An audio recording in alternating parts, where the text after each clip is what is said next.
Hello, it's Stat 134, Lecture 10. So last time we started with random variables. Informally, a random variable x is the outcome of an experiment. The joint of two random variables, x, y, is the intersection of events x is x and y is y.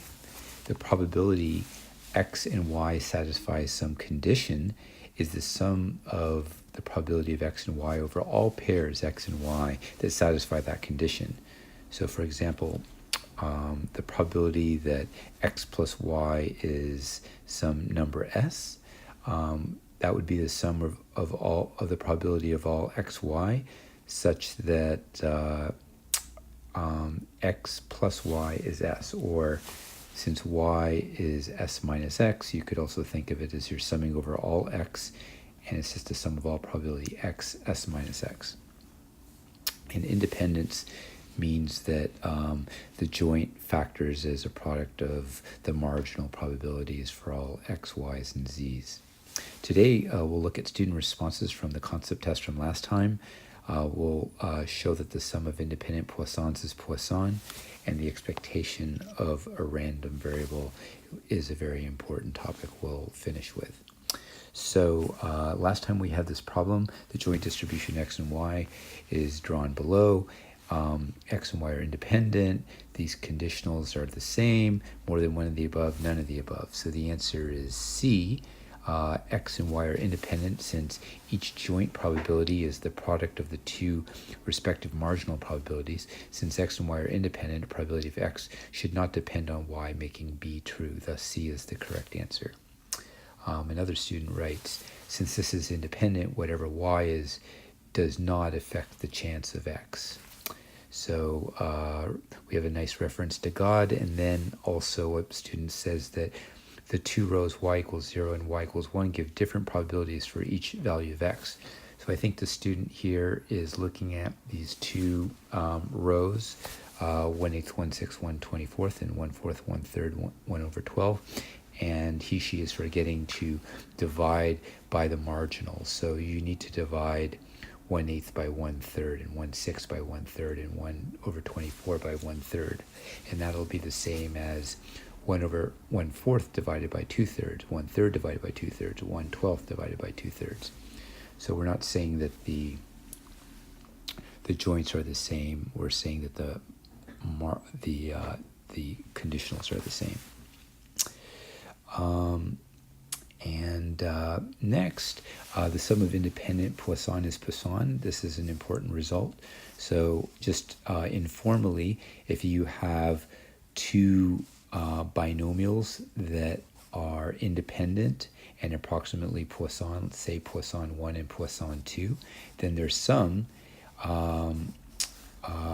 would be Poisson 3, since we have, you can just imagine you're flipping a coin 1,000 times, and then you're flipping the coin another 2,000 times. So that's the same as flipping the coin 3,000 times and counting the number of heads that you get. So the sum of two independent binomials with the same p is binomial. And binomial. And this example suggests that the sum of two independent Poissons is Poisson. But let's show this more rigorously. So just remember, the binomial theorem says that a plus b to the nth power is the sum from k is 0 to n of n choose k, a to the k, b to the n minus k. And also remember the formula for Poisson. So the claim is that if x is Poisson mu and lambda and y is Poisson lambda are independent, then s is Poisson mu plus lambda. So to see that, the probability that s is the sum of probabilities of all different possible x, y values that add up to s. And then we can factor that joint by independence. Then we can apply our Poisson formula. then we do a silly trick where we write s factorial over s factorial is, which is equal to 1. We write that in such a way that one of the bottom s factorial we pull outside the sum, and the top s factorial we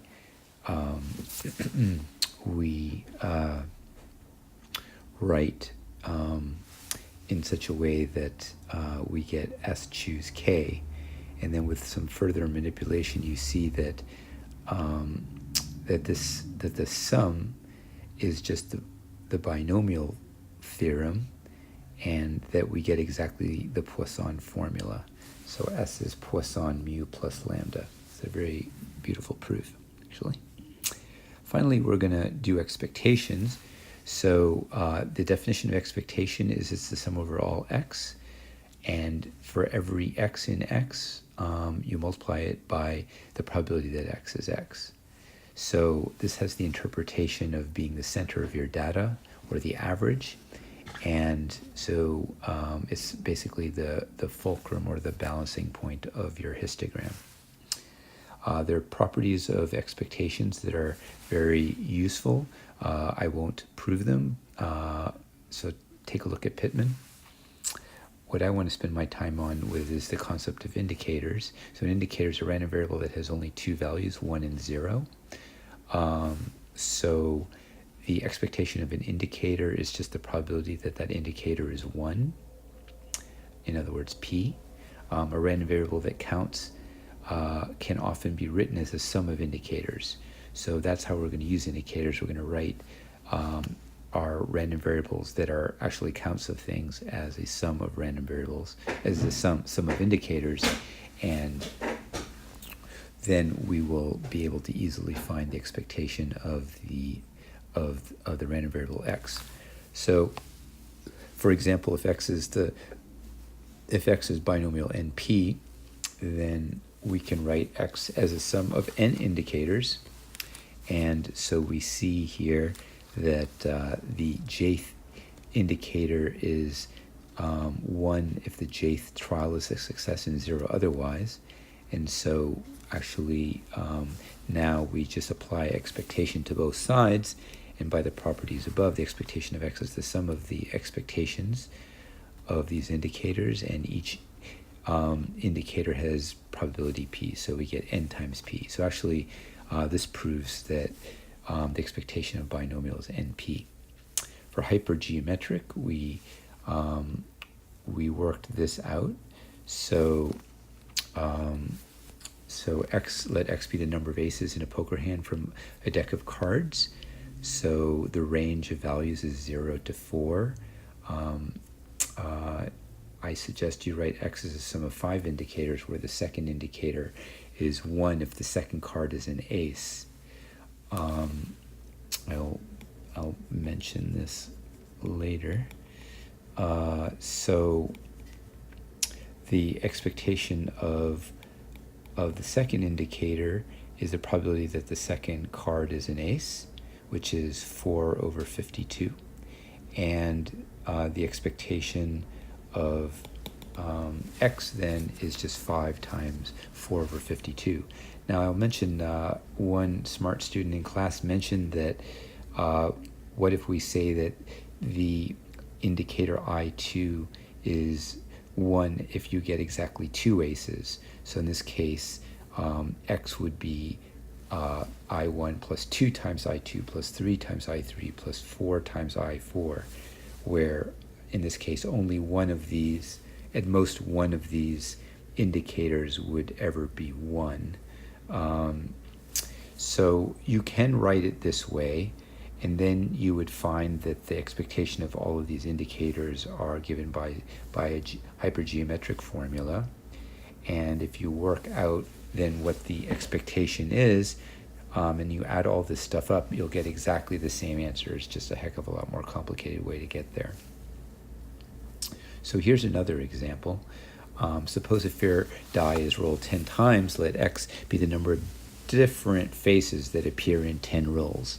So if you roll, for example, 2, 3, 4, 2, 3, 5, 2, 3, 3, 2, then 2 appears a number of different times. So So we would include 2. In fact, you would just remove all the redundant roles, and you'll see that you have 4 different roles, namely 2, 3, 4, and 5.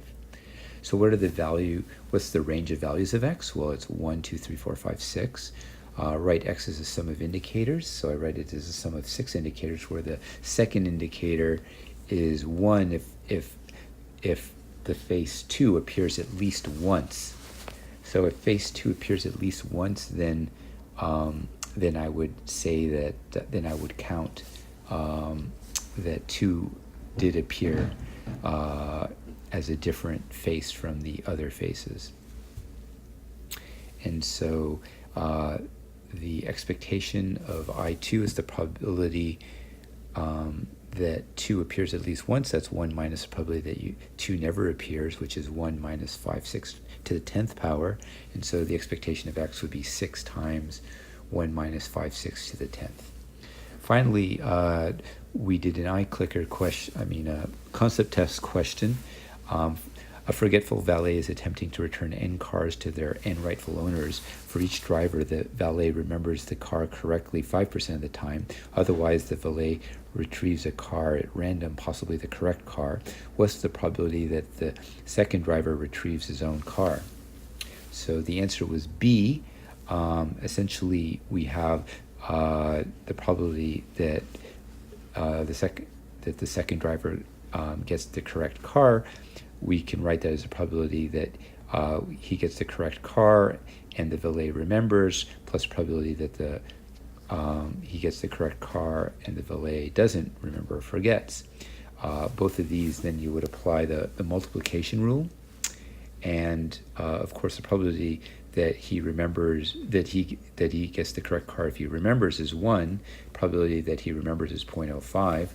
Probability that he is correct given that the valet forgets would be 1 over n, because we're not conditioning on the outcome of returning anyone else's car. So everyone, the probability that they get the correct car if the valet forgets would be 1 over n for everyone. Probability that he forgets would be 0.95, so that gives you your answer. Finally, we didn't have time to go over this, but just making this into an expectation question, then we would just write n, the number of drivers who retrieve their own car, as a sum of n indicators here, where ij is 1 if the jth driver retrieves their own car, and 0 otherwise, and then the expectation would be n times the answer to the first part of the question. So it's 0.05 n plus 0.95. Have a great day, guys. Stay dry.